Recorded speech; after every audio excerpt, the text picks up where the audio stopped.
Assalamualaikum warahmatullahi wabarakatuh. Waalaikumsalam warahmatullahi wabarakatuh. A'udzubillahi minasyaitonirrajim. Bismillahirrahmanirrahim. Alhamdulillahirabbil alamin. Allahumma shalli ala Muhammad wa ala ali Muhammad. Rabbana zalamna anfusana wa illam taghfir lana wa tarhamna lanakunanna minal khasirin. Rabbi shrah li sadri wa yassir li amri wahlul 'uqdatam min lisani yafqahu qauli. Amin amin ya rabbal alamin. Nah, kita awali dengan sebuah masalah. Tadi sudah disampaikan bahwa kadangkala dalam kehidupan kita masalah itu bertubi-tubi mendatangi diri kita. Padahal saya sudah sholat, saya sudah sedekah, saya sudah beramal soleh. Namun kenapa musibah itu didatangkan kepada saya? Padahal ada orang lain yang amalnya lebih buruk dibandingkan saya, dia malah mendapatkan banyak nikmat. Nah, kita akan mengupas itu, kita akan membahas itu. Dan kita bukan hanya membahas itu saja, namun kita akan melihat hal yang lebih fundamental, kenapa akhirnya kita mempertanyakan pertanyaan seperti itu. Supaya apa? Kita dapat akar masalahnya. Dan tentunya sumber dari semua referensi kita sebagai umat Islam adanya di mana? Al-Quran. Al-Quran. Surat Al-Kahfi ini diawali dengan ayat pertama yang menjadi sebuah anchor, yang menjadi hal yang utama. Apa bunyinya? Alhamdulillahillazi anzala ala abdihi kitaba wal yaj'ala. Ini pada hafal semua ya.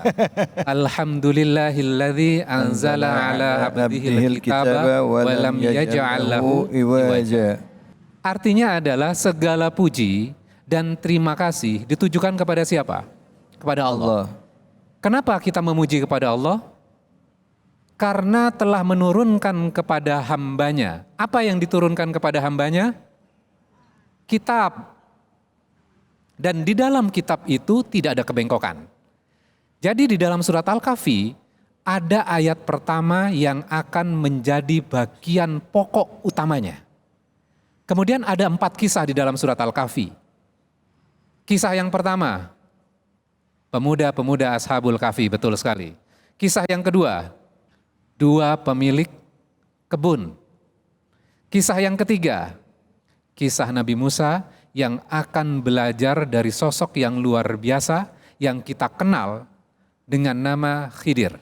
Walaupun di dalam Al-Quran namanya tidak disebutkan. Kemudian kisah yang keempat, tentang apa? Zulkarnain. Kisah yang ketiga, dan kita akan melihat strukturnya dengan ayat pertama. Apa hubungannya dengan ayat pertama? Oke, kita mulai dengan ayat 67 dulu.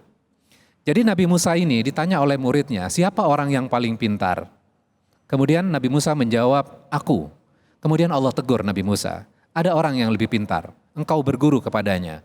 Jadi ini adalah episode di mana Nabi Musa mencari seorang guru yang akan mengajarkan kepada beliau. Bayangkan, Nabi Musa adalah pemimpin Bani Israel.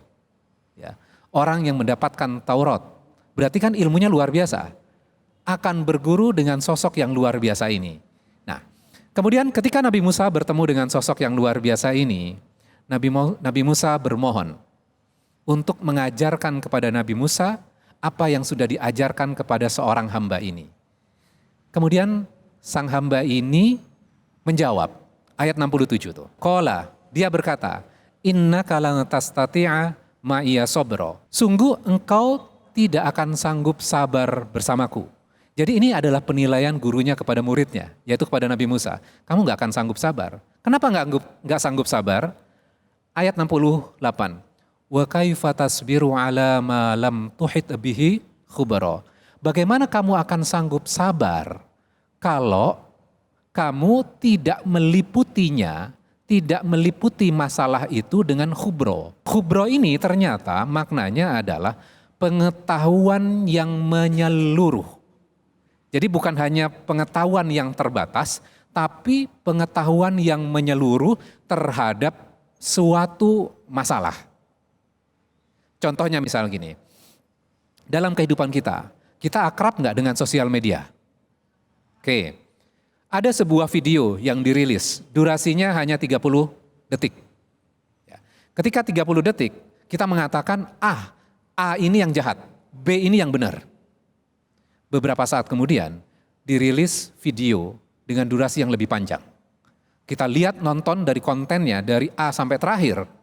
Kita mengatakan, oh ternyata saya salah.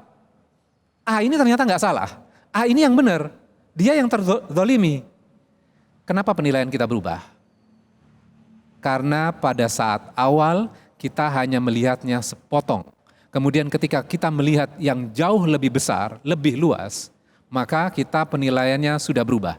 Maka khubro itu bukan pengetahuan yang sepotong, tapi pengetahuan yang menyeluruh. Nabi Musa mengatakan, qala satajiduni insyaallah. Insyaallah sabiro. Engkau akan mendapati aku menjadi hamba yang sabar. Jadi udah janji. Kemudian sang guru ini memberikan sebuah syarat. Syaratnya apa? Syaratnya adalah gak boleh nanya, gak boleh komen. Oke. Kemudian masuk kepada peristiwa pertama. Mereka berjalan. Kemudian ada perahu yang mereka tumpangi. Tiba-tiba sang guru ini melobangi perahunya. Spontan Nabi Musa mengatakan, kenapa engkau melobangi perahu yang akan menyebabkan pemiliknya akan tenggelam? Betul nggak? Oke. Salah nggak statement Nabi Musa ini? Enggak. Tidak, tapi syaratnya tadi apa? Gak boleh nanya. Gak boleh nanya, gak boleh komen. Jadi salah nggak? Salah. Salah. Maka sang guru itu mengatakan, qala akul. Bukankah aku sudah mengatakan, inna kalang tastati'a ma'iya sobro? Bukankah sudah kukatakan kamu gak akan sanggup sabar?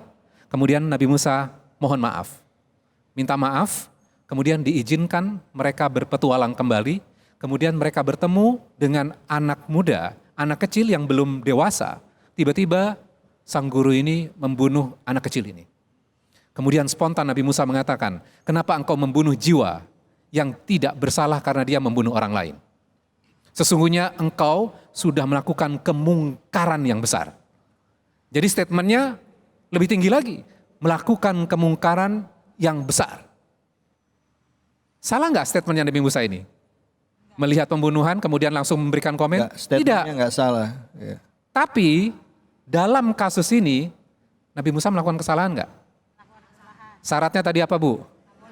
Nggak boleh nanya, nggak boleh komen, apalagi update di sosial media, nggak boleh. Nah, jadi salah.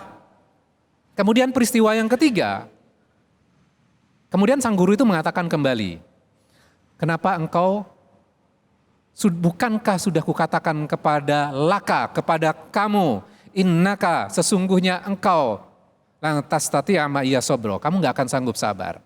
Nah, kemudian kita langsung masuk pada sebuah kesimpulan. Akhirnya mereka masuk pada peristiwa yang ketiga.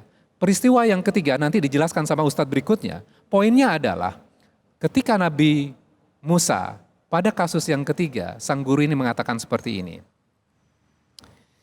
Ini adalah akhir perpisahan aku dengan engkau, yang kamu gak sanggup sabar terhadap semua peristiwa-peristiwa itu.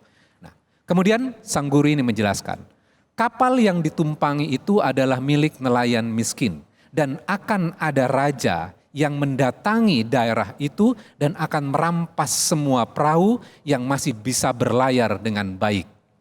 Nah, sekarang kesimpulan kita akan berubah nggak?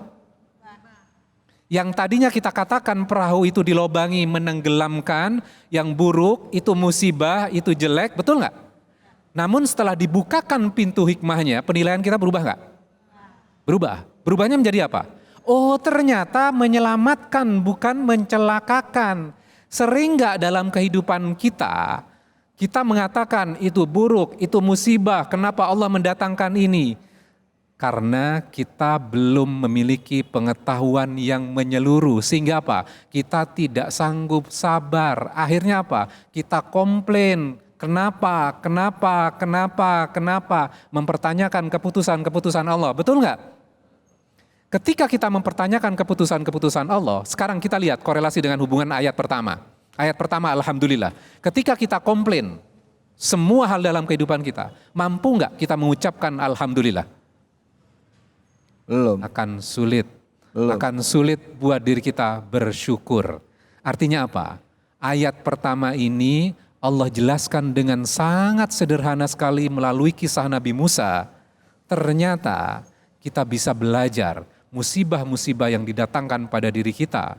Ternyata semua pasti ada hikmahnya, pasti baik. Walaupun sekarang kita belum mengetahui hikmahnya. Masya Allah. Dengan ayat yang kita pelajari, dengan surat yang kita pelajari, kita yakin pasti itu baik. Walaupun sekarang saya belum paham. Artinya apa? Ketika kita mengarungi kehidupan kita akan lebih tenang menghadapi permasalahan kita. Sehingga kita akan mampu untuk bersyukur. Masya Allah. Kira-kira seperti itu.